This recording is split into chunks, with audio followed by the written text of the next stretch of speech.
اچانک transgender right protection act پر ہنگامہ کیوں شروع ہو گیا؟ گزشتہ چند روز سے سوشل میڈیا پر ٹرانسجینڈر رائٹ پروٹیکشن ایکٹ کے خلاف مہم جاری ہے۔ تحریک انصاف کے کارکنان اس ایکٹ کو جواز بنا کر موجودہ حکومت پر تنقید کر رہے ہیں، لیکن یہ ایکٹ تو در حقیقت مئی 2018 میں پاس ہوا تھا۔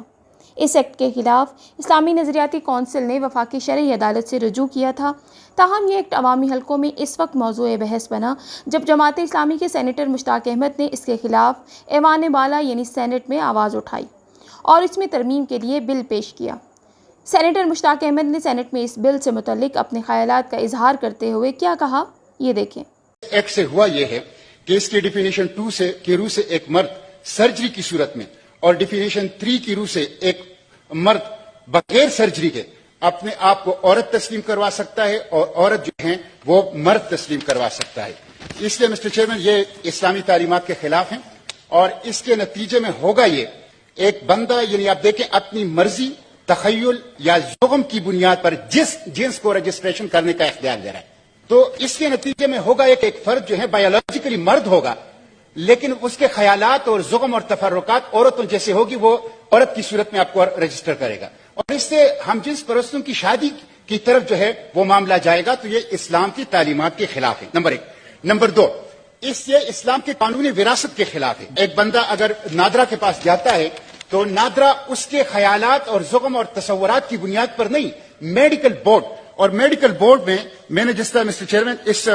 کے اندر میں نے لکھا ہوا ہے کہ اس میڈیکل بورڈ کی بنیاد پر جو ہے یہ تبدیلی ہوگی۔ برطانیہ کی جو جینڈر ریکگنیشن ایکٹ ہے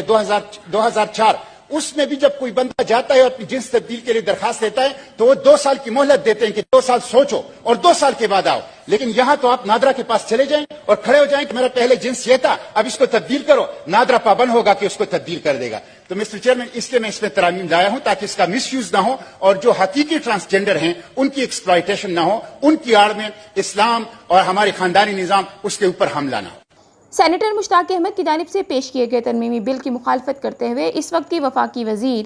انسانی حقوق شری مزاری نے کیا موقف اختیار کیا، یہ بھی دیکھتے ہیں۔ Yes, I oppose it. Gender identity personal issue ہے۔ اگر ایک ٹرانسجینڈر فیل کرتا ہے اس کی آئیڈینٹی فیمنن ہے، اٹس ہز چوائس اور ہر چوائس۔ یہ کہنا جی میڈیکل بورڈ پہلے ایگزامن کرے گا، اس کو سارا ادھر ابیوز ہوگا، یہ ادھر پیسے چلیں گے، ادھر وکٹمائزیشن ہوگی۔ ہمارا قانون یہ پچھلی حکومت کا تھا، دنیا میں سب سے زیادہ اپریشیٹ کیا گیا کیونکہ سینٹ کی قائمہ کمیٹی برائے انسانی حقوق میں ہونے والی بحث۔ سینیٹر مشتاق احمد کی جانب سے پیش کیا گیا ترمیمی بل سینٹ کی قائمہ کمیٹی برائے انسانی حقوق کو بحث کے لیے بھیجا گیا ہے۔ سینٹ کی قائمہ کمیٹی برائے انسانی حقوق کا اجلاس 5 ستمبر کو منعقد ہوا تھا، جس میں سینیٹر مشتاق احمد نے کمیٹی کو بتایا کہ خواجہ سرا اور ہم جنس پرست میں تفریق ضروری ہے۔ اپنے جنس کے تعین کا اختیار دینے سے معاشرے میں ہم جنس پرستی فروغ پائے گی، لہٰذا جنس کے تعین کے لیے میڈیکل بورڈ تشکیل دیا جائے اور اگر کوئی خود کو ٹرانسجینڈر کے طور پر رجسٹر کروانا چاہتا ہے تو یہ میڈیکل بورڈ ان کا معائنہ کرے اور اگر وہ واقعی خواجہ سرا ہوں تو اسے ٹرانسجینڈر کے طور پر رجسٹر کیا جائے۔ کمیٹی کے اجلاس کے دوران سینیٹر رابعہ آغا نے بل کی مخالفت کرتے ہوئے کہا کہ میڈیکل بورڈ کے ذریعے جنس کے تعین کا تجربہ انڈیا میں ناکام ہو چکا ہے اور یہ انسان کی پرائیویسی کے خلاف ہے، اس لیے میڈیکل بورڈ کے ذریعے جنس کا تعین کرنا درست نہیں۔ کمیٹی نے آئندہ اجلاس میں اسلامی نظریاتی کونسل کے نمائندوں سے رہنمائی لینے کا فیصلہ کرتے ہوئے اجلاس مؤخر کر دیا تھا۔ وفاقی شرعی عدالت کی کارروائی۔ دوسری جانب وفاقی شرعی عدالت میں بھی 20 ستمبر کو اس بل کی مخالفت میں دائر کیے گئے کیس کی سماعت ہوئی۔ سماعت کے دوران خواجہ سراؤں کی کثیر تعداد کورٹ روم میں موجود تھی۔ سماعت کے دوران خواجہ سرا کمیونٹی کے رہنماؤں نے کورٹ سے استدعا کی کہ اس کیس کا کوئی بھی فیصلہ کرنے سے پہلے جینڈر ایکسپرٹ یعنی جنسی ماہرین کی رائے کو ضرور سنا جائے، جس پر جسٹس محمد انور نے کہا کہ ہمارا مقصد خواجہ سرا کمیونٹی کے حقوق کا تحفظ ہے اور ہم انہیں ان کے حقوق کی فراہمی کو یقینی بنائیں گے، لیکن کسی بھی معاملے پر آنکھیں بند کر لینے سے مسئلہ حل نہیں ہو جاتا۔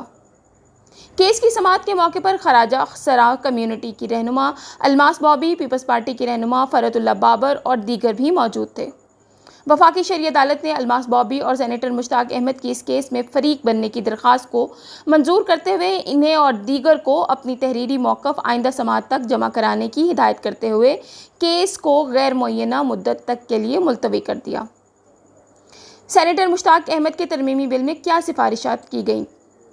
سینیٹر مشتاق احمد کی جانب سے پیش کیے گئے ترمیمی بل میں تجویز پیش کی گئی کہ جنس کا تعین کرنے کے لیے ہر ضلع میں پروفیسر ڈاکٹر، ایک ماہر نفسیات یعنی سائیکالوجسٹ، ایک مرد جنرل سرجن، ایک خاتون جنرل سرجن اور ایک چیف میڈیکل آفیسر پر مشتمل میڈیکل بورڈ تشکیل دیا جائے۔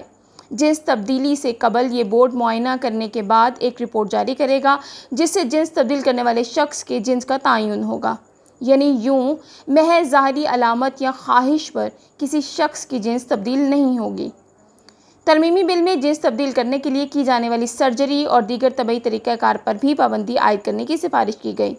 نادرہ کو جنس تبدیلی کی 28,000 سے زائد درخواستیں موصول ہوئیں۔ گزشتہ سال ایوان بالا میں سینیٹر مشتاق احمد کی جانب سے پوچھے گئے ایک سوال کے جواب میں وزارت داخلہ نے بتایا کہ نادرہ کو سال 2018 سے جون 2021 تک جنس تبدیلی کے لیے 28,500 درخواستیں موصول ہوئیں، جن میں سے 16,500 افراد نے اپنی جنس مرد سے عورت میں تبدیل کرنے کی درخواست کی تھی، جبکہ 12,000 خواتین نے خود کو مرد رجسٹر کرانے کے لیے درخواستیں دی تھیں۔ نادرہ کو 9 افراد نے اپنا جنس مرد سے خواجہ سرا اور 21 خواجہ سراؤں نے اپنا جنس خواجہ سرا سے مرد میں تبدیل کرنے کی درخواست کی ہے، جبکہ 9 خواجہ سراؤں نے اپنا جنس تبدیل کر کے عورت رجسٹر کرانا چاہا ہے۔